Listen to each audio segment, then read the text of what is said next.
Hi everyone. The weather sucks here, but it's conducive to social distancing. When it's this cold and you have to put on this much just to go for a bike ride and only do these activities again, if you can stay very safely away from people, God forbid, no kids, I can't thank you very much for putting there. My gosh, having my kids around me means they bring me things. My daughter just brought me a coffee. Come here, Chatzibah.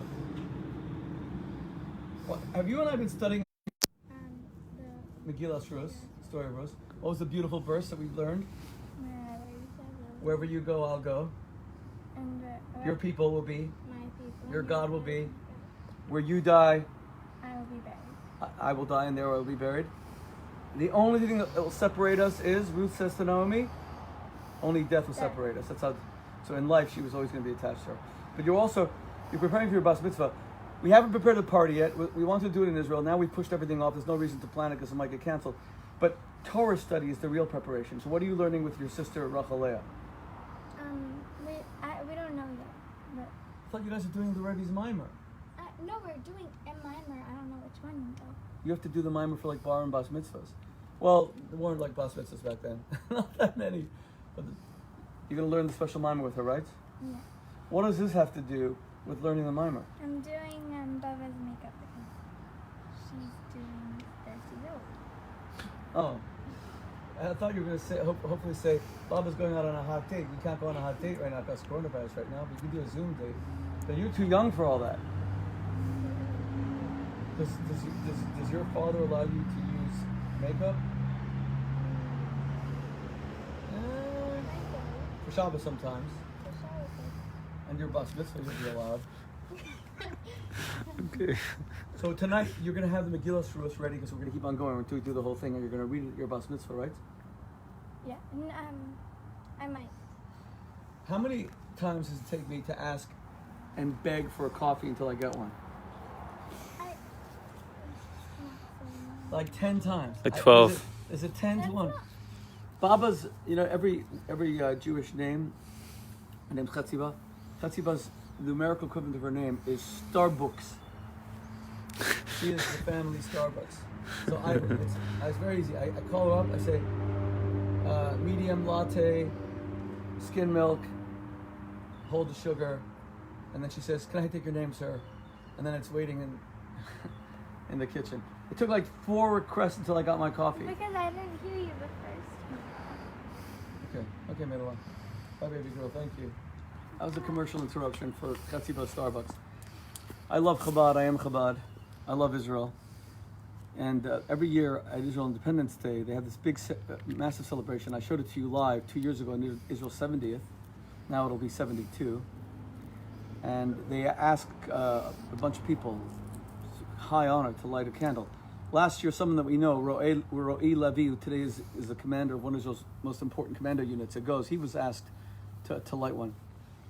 So they asked Chabad, the emissary in Nepal, and I've been to Chabad in Nepal, the most amazing operation. They have the biggest Passover Seder in the world. They have like 3,000 young Israeli, mostly former IDF soldiers, and they give them a Pesach that they otherwise wouldn't have.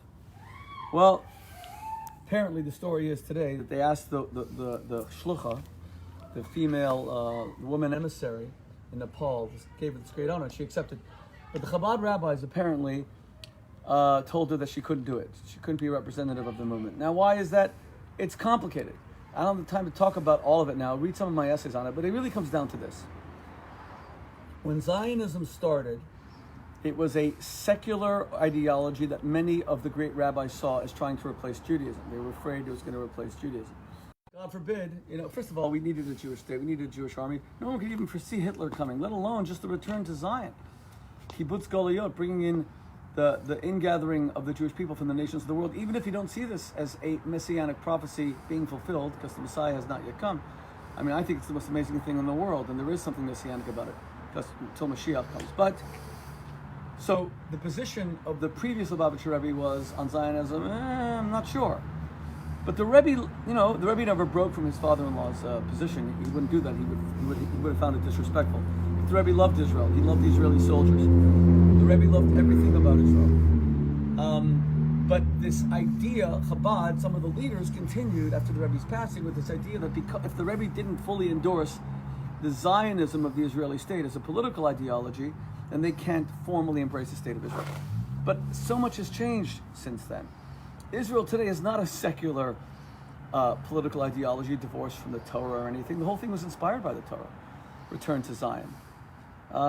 Herzl ended up, now we see, one of the truly great men, a visionary. He said there'd be a Jewish state within 50 years of his death, and there was. He couldn't live to see it. He died so young, I think he was 43. I showed you his house in Budapest, where so many people died during the Holocaust. But had Israel been created 10 years before, we might have averted much of the Holocaust. So Zionism had to be embraced by Orthodox Jews. But the point is that today, this shouldn't even be a debate. Something like 60% of all officers in the IDF wear yarmulkes, officers. They're religious. 20-30% of Israel is traditional, observant. Israel's not hostile to religion at all. At the beginning, there was a bit of hostility by some Zionists insofar as maybe they felt that the Jewish adherence to Torah meant that they weren't going to fight for themselves. We had to be more self-reliant. I can't go into all the, but you get the point. I think that Chabad, respectfully, has made a very big mistake, telling this incredible woman in Nepal who runs Chabad that she should not light the candle. She still has a few days to reverse her decision. And why should only a small group of admittedly very distinguished rabbis in Kfar Chabad in Israel make this decision? Collective Chabad should make the decision because it's not a halachic decision. No one's saying it's a halachic decision. I, as someone who is Chabad, who loves the Rabbi and loves Israel, I absolutely believe she should embrace this great and high honor. I hope that she does. Love to hear all your comments. God bless you.